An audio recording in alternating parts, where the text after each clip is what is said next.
बिलासपुर में सीएम सुक्खू ने जनता को दी सौगात। 37 विकास परियोजनाओं का किया शुभारंभ। 330 मीटर लंबे पुल का किया लोकार्पण।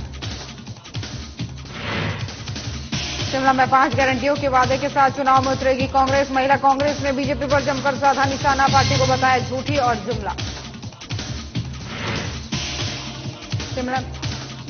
शिमला में लोकसभा चुनाव को लेकर बीजेपी की तैयारियां तेज। बीजेपी मंडल ने सुझाव बॉक्स का किया शुभारंभ। लोगों से सुझावों से तैयार होगा संकल्प पत्र।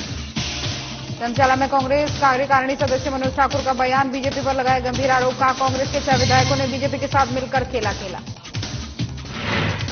सोलन में बीजेपी और मोर्चा ने किया युवाओं को जागरूक। मोदी सरकार की जन कल्याणकारी योजनाओं से कराया अवगत। माइक्रो डोनेशन अभियान का किया आयोजन।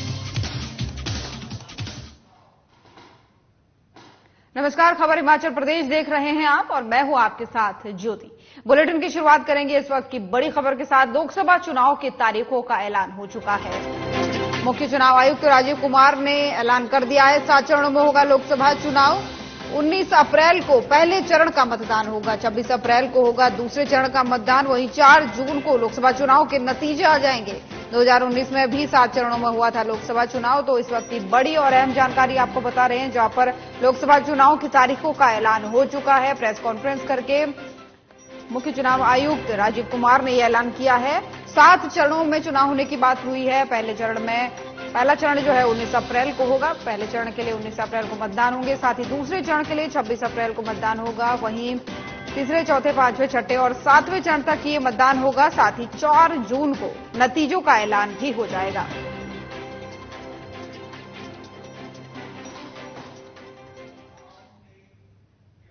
बिलासपुर में मुख्यमंत्री सुखविंदर सिंह सुक्खू ने जिला बिलासपुर के 1 दिवसीय दौरे के दौरान झंडूता, नैना देवी, घुमारवी और सदर बिलासपुर विधानसभा क्षेत्रों में 445 करोड़ रुपए की 37 विकास परियोजनाओं की सौगात दी है। आपको बता दें कि मुख्यमंत्री ने पंजपीरी, कुटहला, बक्छाल संपर्क मार्ग पर गोविंद सागर जलाशय पर 64 करोड़ रुपए से निर्मित 330 मीटर लंबे पुल का लोकार्पण भी किया है। यह पुल भारत के सबसे लंबे कैंटिलीवर पुल में शामिल है और इसी पुल में नैना देवी और झंडूता विधानसभा क्षेत्रों के लोगों को आवागमन की सुविधा उपलब्ध होगी और घुमारवी क्षेत्र के लोगों सहित झंडूता विधानसभा क्षेत्र के लोगों को बिलासपुर और कीरतपुर तक सुगमता से पहुंचने की सुविधा उपलब्ध होगी।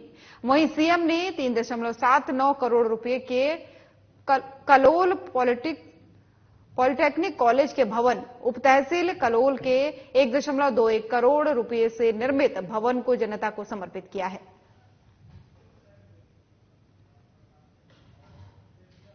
वीरभद्र सिंह जी ने मुझे मंत्री परिषद का ऑफर दिया। मैंने कभी भी सिद्धांतों से समझौता नहीं किया, क्योंकि मेरे माता पिता की संस्कृति लोगों की सेवा से जुड़ी हुई थी। हम आम परिवार के लोग हैं, हमें सत्ता नहीं चाहिए। सत्ता के भूखे जो लोग होते हैं वो नोट के दम से सत्ता प्राप्त करना चाहते हैं, और जो नोट के दम से सत्ता प्राप्त करता है वो बाद में जनता से लूट घसूट करता है, सिर्फ अपनी ताकत पैसे के दम पर बनाना चाहता है। ऐसे लोगों को सबक सिखाने का वक्त आया है। क्या आप सबक सिखाएंगे? जोर से बोलिए, क्या आप सबक सिखाएंगे? इस लोकसभा चुनावों में जो भारतीय जनता पार्टी के लोग जनता के वोट से सत्ता हासिल नहीं कर सके, नोट के दम से लोकतंत्र की हत्या करना चाहते हैं, उन्हें इस लोकसभा में आपको सबक सिखाने का मौका मिला है। 2027 तक हम हिमाचल प्रदेश को आत्मनिर्भर हिमाचल बनाएंगे और 2032 तक हम हिमाचल प्रदेश को हिंदुस्तान का सबसे समृद्धशाली और अमीर राज्य बनाएंगे। ये सोच हमारी है। उसके हमने फॉर्म भरने भी शुरू कर दिए हैं। और लोकसभा चुनाव से पहले कांग्रेस ने नारी न्याय गारंटी योजना का वादा किया है। वहीं शिमला में भी महिला कांग्रेस ने महिलाओं को दी जा रही 5 गारंटियों का पोस्टर रिलीज किया है। इस दौरान महिला कांग्रेस की प्रदेश अध्यक्ष जैनब चंदेल ने कांग्रेस सरकार को महिला हितैषी बताते हुए बीजेपी को जुमला पार्टी करार दिया है। वहीं जैनब चंदेल ने कहा कि कांग्रेस ने गरीब महिलाओं को हर साल 1 लाख रुपए की मदद का वादा किया है। साथ ही महालक्ष्मी गारंटी के तहत सभी गरीब परिवार की एक महिला को सालाना 1 लाख रुपए की सहायता दी जाएगी। साथ ही आधी आबादी पूरा हक गारंटी के तहत केंद्र सरकार की नई नियुक्ति में आधा हक महिलाओं को मिलेगा। इसी के साथ ही उन्होंने बीजेपी पर जमकर निशाना भी साधा और कहा कि महिलाएं बीजेपी की सच्चाई जान चुकी हैं।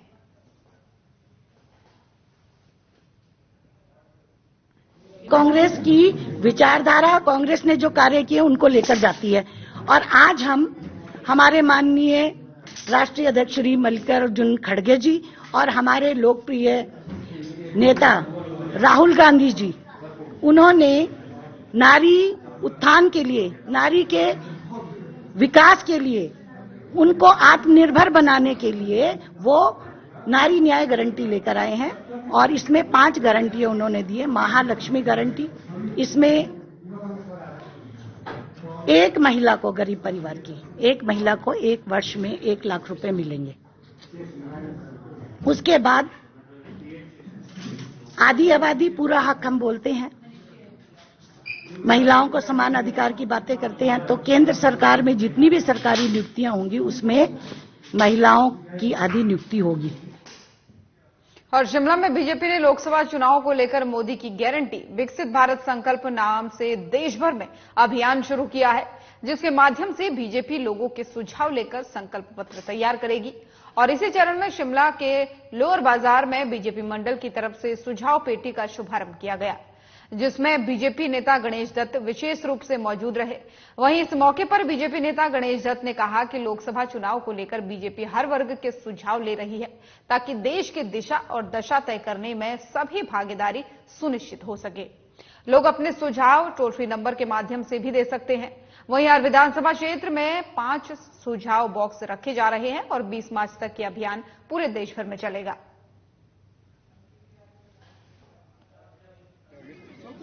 मोदी की गारंटी विकसित संकल्प पत्र एक अभियान सारे देश के अंदर चला है। इस अभियान के माध्यम से आने वाले लोकसभा चुनाव में भारतीय जनता पार्टी मोदी जी के नेतृत्व में एक संकल्प पत्र बनाएगी और उसमें जनता के सुझाव, समाज के सुझाव, समाज के सभी वर्गों के सुझाव आमंत्रित किए गए हैं। उन सुझावों के माध्यम से आने वाले समय के लिए एक जो संकल्प पत्र तैयार होगा वो वास्तव में सारे देश की एक नई दिशा तय करेगा। प्रदेश कांग्रेस के सचिव और आदिवासी राष्ट्रीय कांग्रेस कार्यकारिणी के सदस्य मनोज ठाकुर का बयान सामने आया है, जिसमें उन्होंने कहा है कि राज्यसभा सांसद के चुनाव में कांग्रेस के 6 विधायकों ने बीजेपी के साथ मिलकर घटिया खेल खेला है, जिसकी जितनी भी निंदा की जाए वो कम है। उन्होंने कहा है कि पार्टी ने इन विधायकों को पूरा मान सम्मान दिया, जिसके बदले इन विधायकों ने पीठ के पीछे छुरा घोंपा। साथ ही उन्होंने ये भी कहा कि मुख्यमंत्री एक योद्धा हैं, जिन्हें ये बागी विधायक मिलकर भी नहीं हरा पाए। वहीं जल्द ही लोकसभा चुनाव होने वाले हैं और कांग्रेस पार्टी की जीत किस प्रकार से सुनिश्चित होगी, यह हमें अभी तय करना है।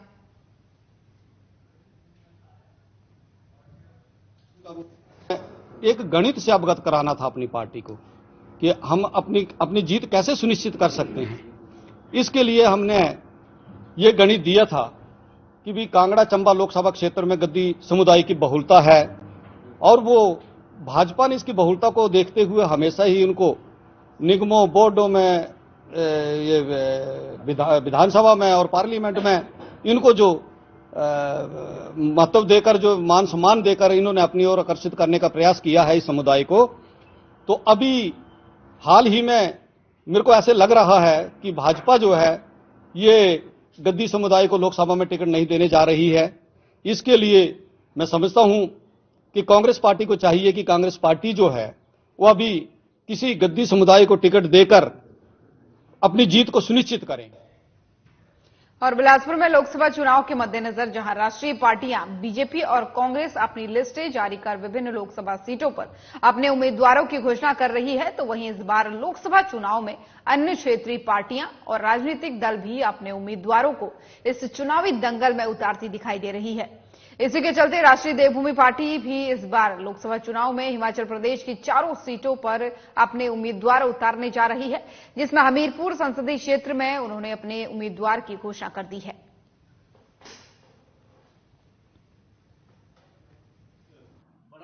राष्ट्रीय देवभूमि पार्टी हिमाचल प्रदेश अध्यक्ष आप सभी पत्रकार बंधुओं का अभिनंदन करता हूं, स्वागत करता हूं। आज हम यहां बिलासपुर में आपके माध्यम से कहना चाहते हैं कि लोकसभा के जो चुनाव आ रहे हैं उसमें हम 4 की 4 सीट पे इलेक्शन फाइट करेंगे। जो हमीरपुर कंस्टिट्यूएंसी लोकसभा क्षेत्र है इसमें हमने रूमी सिंह ठाकुर जी को, जो कि हमारे राष्ट्रीय देवभूमि पार्टी के अध्यक्ष हैं, संस्थापक भी हैं वो, और क्षेत्रीय संगठन स्वर्ण मोर्चा के भी अध्यक्ष हैं, तो उनको सभी ने मिलकर के ये निर्णय लिया है कि हमीरपुर लोकसभा क्षेत्र से रूमी सिंह ठाकुर जी को उतारा जाए। और दूसरे जो 3 कैंडिडेट हमारे होंगे, जैसे जैसे हमारी कोर कमेटी और जो हमारी पार्टी की इलेक्शन कमेटी है वो डिसीजन लेगी, 1-2 हफ्ते में वो आपको बता दिया जाए। और आगामी लोकसभा चुनाव के लिए बीजेपी ने पूरी कमर कस ली है। वहीं बीजेपी युवा मोर्चा इन दिनों युवा चौपाल के माध्यम से युवाओं को केंद्र की मोदी सरकार की जन कल्याणकारी योजनाओं के बारे में जागरूक कर रहा है और विकास की गाथाएं युवाओं को बताई जा रही हैं।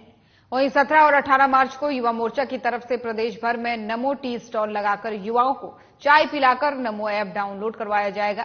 साथ ही माइक्रो डोनेशन अभियान भी चलाया जाएगा, जिसकी जानकारी बीजेपी युवा मोर्चा के प्रदेश अध्यक्ष तिलकराज शर्मा ने सोलन में आयोजित पत्रकार वार्ता के दौरान दी है।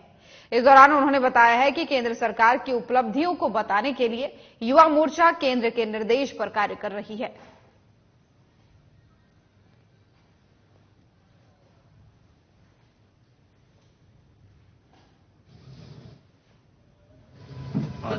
भारतीय जनता पार्टी राष्ट्रीय नेतृत्व से और प्रदेश के नेतृत्व से जो भी युवा मोर्चा के जिम्मे काम आए हैं, युवा चौपाल के माध्यम से मोदी सरकार की 10 वर्ष की उपलब्धियों को घर घर तक उसका जागरण करना और जिन लोगों को उसका लाभ नहीं प्राप्त हुआ है उसको उनका लाभ प्राप्त करवाना, इस काम को युवा मोर्चा गांव-गांव जाकर युवा चौपाल के माध्यम से हजारों लोगों के बीच बैठकर चर्चा कर उन सारी जानकारियों को देने का काम युवा मोर्चा आजकल कर रहा है। हिमाचल प्रदेश की खबरें देख रहे थे आप। बुलेटिन में फिलहाल इतना ही। नमस्कार।